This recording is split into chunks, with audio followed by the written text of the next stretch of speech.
Well, hello everybody, and welcome to this video series on the Lower Alabama Railroad version 2.0. Come along with us as we take this N-gauge layout that's running around on the kitchen table and turn it into a 36 by 80 inch layout complete with scenery, train yard, turntable, village, trolley, and a river. So come along, enjoy the ride. Well, hello model railroaders, and welcome to this episode on the rebuild of the Lower Alabama Railroad, which I'm calling the Lower Alabama Railroad version 2.0.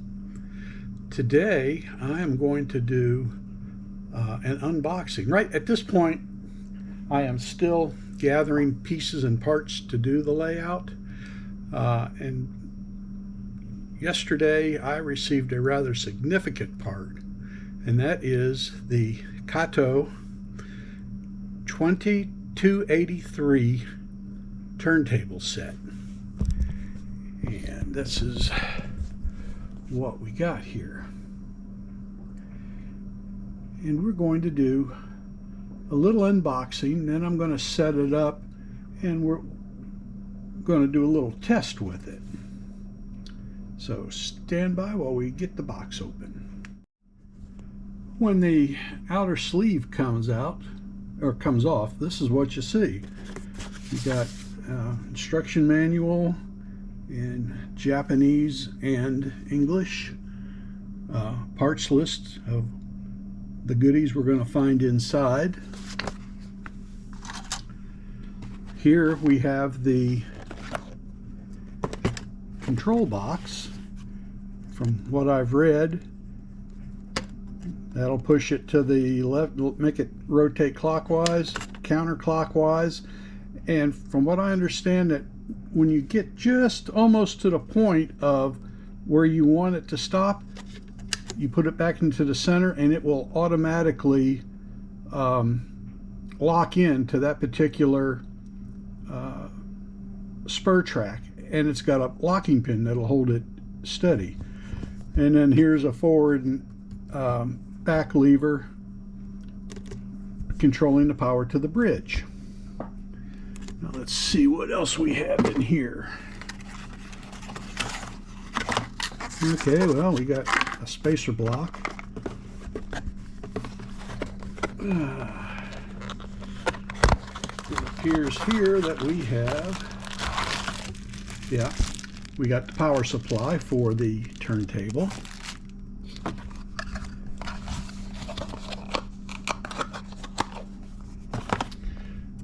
What's under mystery flap number 2? Okay, we got approach track,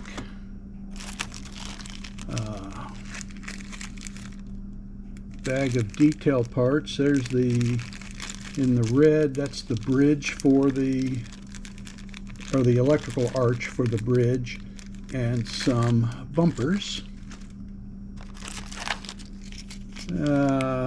some Unitrack connectors and insulated connectors, and then the Unitrack tool. We have a, I think this is the jumper cable that goes to the Kato power pack. And here's the ribbon cable that comes from, actually you can see it, the connection right here, that comes from the turntable and goes to the control box. And here we have the turntable itself. So let me take a minute and get some of this stuff out of the way. Here's the turntable itself. We got the bridge without the electric arch.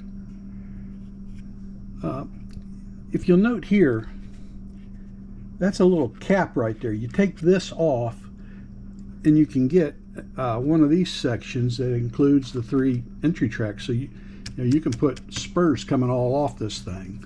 So what it comes with out of the box is 3 spurs going out to where there will be a roundhouse, and 1 spur entry, and then 2 of the bumpers will go on there. for those of you who care, the diameter of this thing is right at 8.5 inches, and that'd be my metrics aren't all that hot, not anymore. 200 millimeters plus, I think.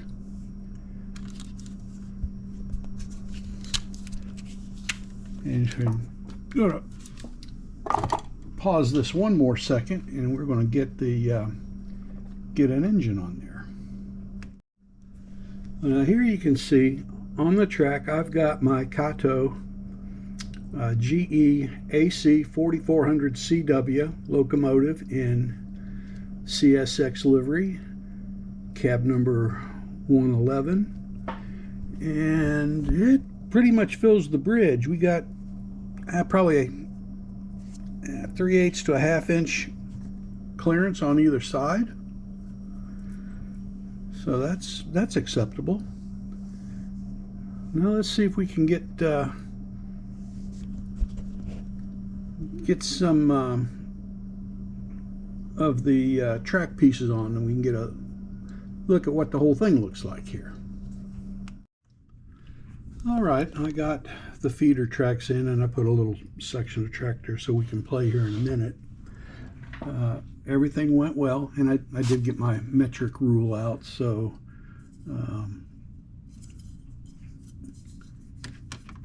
I said the unit was 8.5 inches in diameter. It's about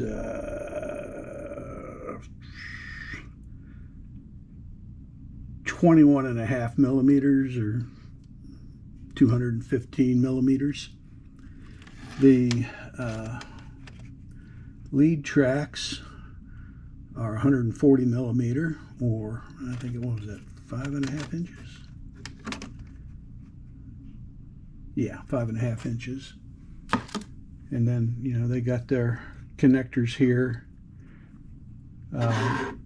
When you buy the roundhouse has really cool open pit tracks inside that'll connect right up to this, and then, you know, you take it on from there. The ribbon cable, this is the control cable, and where it attaches is about, I think it was 34, 35 inches, so that should be more than ample for my intended use, although if needed they do sell an extension cable, but I don't think I'm going to need that. And here's the power input, a little power supply. And here's where I got into my first difficulty with this. This green cable here is supposed to attach here, but there's no notch for the locking pin, so this doesn't go in all the way. So I'm going to have to take and notch that out a little bit before I can hook that up. But in the meantime, I'm going to go ahead and put the arch over the bridge and get a couple of the bumpers on so we can see how those look. Okay, I used my side cutters to cut this free, and based on a video that I watched from another guy, if you look, let me see if I can find something to point with. If you look right there, there's a little leg that comes off. When he cut his free, he cut that off, and that's needed because it goes in right there. So that's something to be aware of when you're taking this apart.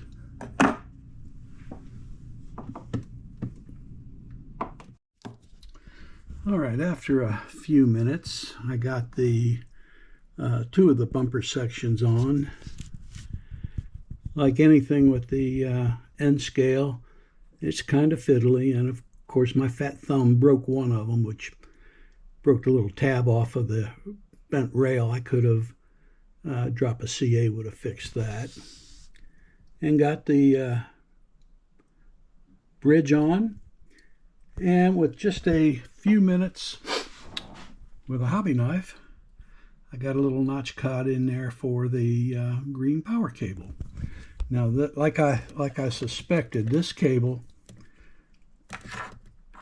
goes over to the Kato power pack on the line that goes to the track. So it'll go from the power pack into here to the track.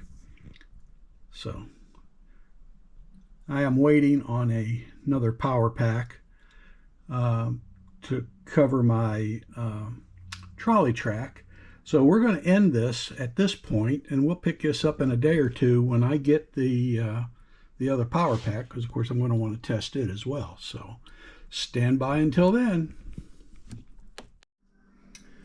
Okay, the power supply that I bought to power the trolley track arrived today, and I've got it connected to the turntable control panel.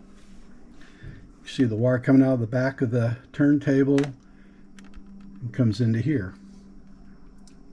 I'd also like to point out that if you notice here, I've got this coming in on one of the side entrance tracks, and that's because after I went back and looked at my proposed track plan, that's the entrance that I'm going to need to use in order to make this fit in the allotted space.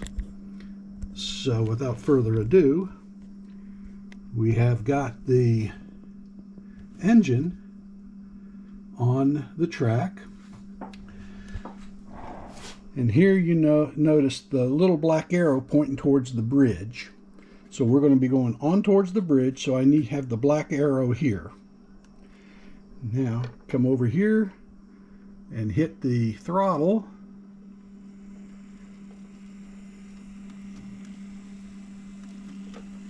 and we ease right onto the bridge.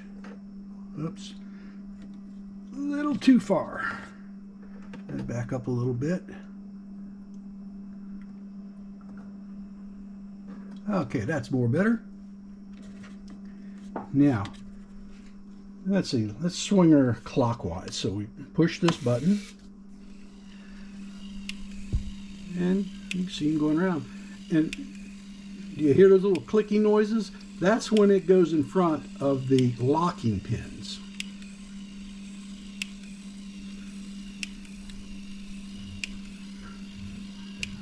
And we're just going to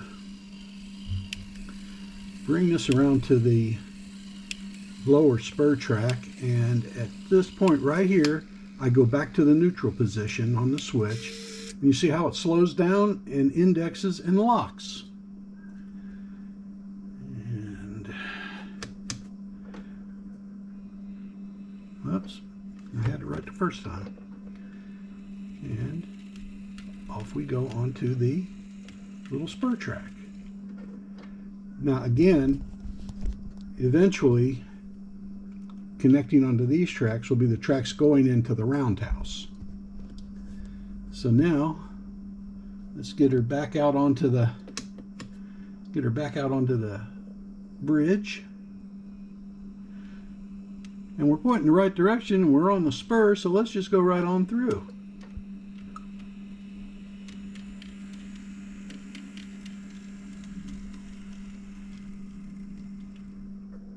How cool is that now? Again, right now I'm doing all the forward and reversing through the turntable. Now, in the instruction manual, it mentions putting isolators right here. And I think if I put isolators there and I put a three-way here, that's the initial power supply to the track, that I'll be able to have independent operation. But I'm going to have to play with that some after I get things hooked up. But for right now, let's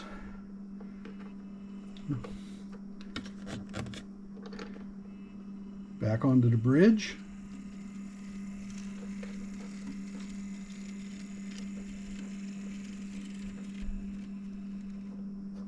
And let's go around the other way this time.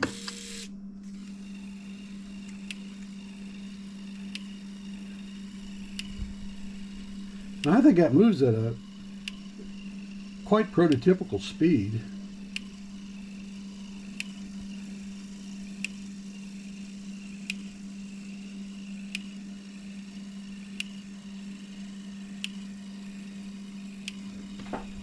And we're going to stop it on the entry spur here, so back to neutral. And see how that slows down?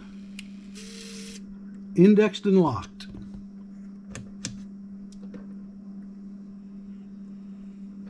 I had it right the first time. There we go.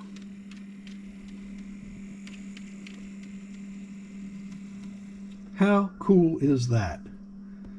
Now I got to say, I am pretty doggone impressed with this turntable. It really works nice. Now I just have to get my layout built so I can put this son of a gun on and start having some real fun with it. So I think that's all for now. Well, thank you all for joining me on this first episode of the rebuild of the Lower Alabama Railroad. More coming. It's going to be a little slow. I'm still gathering track. Tomorrow I have 2 turnouts on a Y coming, and that will be the last of the major track components. Then I just have a few more curves and straightaways to gather, and a couple of bridges. And it's pretty neat because the Kato bridges have track sections in them, so those are sections that I obviously won't have to buy. And then I just have to get the turntable or the roundhouse, because I'm going to want that fairly early on to help establish everything over in the train yard. And then just a matter of starting to put things together. So I'm not sure when the next episode's going to be, but thank you for tuning in with this one. See you on the next one. The engineer has the high ball and it's full speed ahead. Thanks for watching. Please like, subscribe, and we'll see you on the next one. Bye for now.